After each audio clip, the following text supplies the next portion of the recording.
making a piece and you feel that it's kind of lacking in colour or it's not really popping, more than likely it's because of the colours that you are using or not using. Now, I'll briefly touch on this subject here and hopefully it will help you. So basically you've got the colour wheel here and you start off with the primary colours. There are 3 primary colours: red, blue and yellow, and basically these are the basic colours, and every other colour cannot be made unless you are somehow using these colours.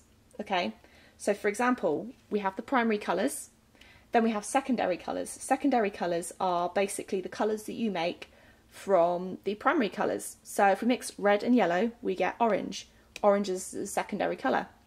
So if you mix blue and red, you get purple or violet. So that is a secondary colour. And lastly, you mix blue and yellow, you get green, and that is your last secondary colour. So there are 3 primary colours and 3 secondary colours. There's also things like Tatari colours, but I won't cover that right now. I can go into detail about that a little bit later on, and there's much better explanations of those than what I can provide you. But for today, we are going to be utilising our colours in our piece. Now, something that can help make your work pop, of course, you can use, you know, red, violet, violet, blue, violet and blue.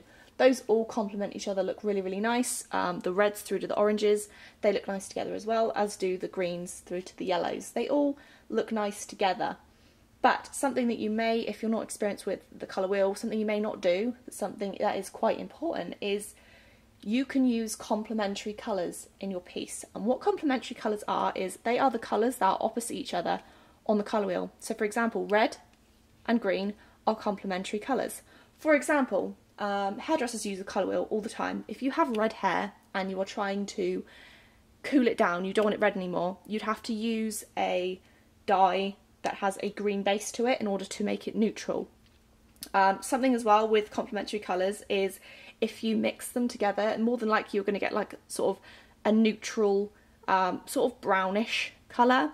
If you have a red and you want to mute it a little bit, add a tiny bit of green and it will make the red more desaturated, but also kind of darker. Desaturated isn't the right word, but if you add a little bit of green to your red, it will make it slightly more muted and more of a realistic red if you're using it in a piece that's supposed to be realistic.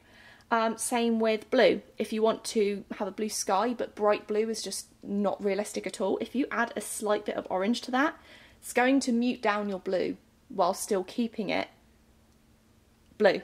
If you were to sort of mix equal parts of blue and orange, then it would be more of a brown colour. So yeah, if you're acrylic painting, instead of adding black to darken a colour, just add the complementary colour to it, and that will allow you to just, you know, have a nice darker colour without adding the black to it. So what I want to talk about in this particular video is how you use complementary colours together, not obviously mixing them, using them together. For example, in the piece that I'm making in this particular class, I am mixing both violet and yellow. Those are the 2 colours that I'm using in this piece. You probably wouldn't think to use violet and yellow in a piece together, but they work so harmoniously together, and that is why they are complementary colours. Same with red and green. If you were doing like a green forest, if you added a little bit of red to it, like red flowers, that's just going to add that little bit of extra pop that you need, and it's very, very important. So yeah, again, you could say blue and orange.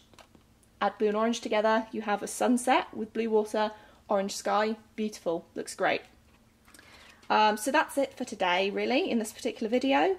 Hopefully that's somewhat helped you to sort of get a grip on that type of thing. And yeah, I challenge you in this piece that you make for this class to use these complementary colours somehow and see what you can make.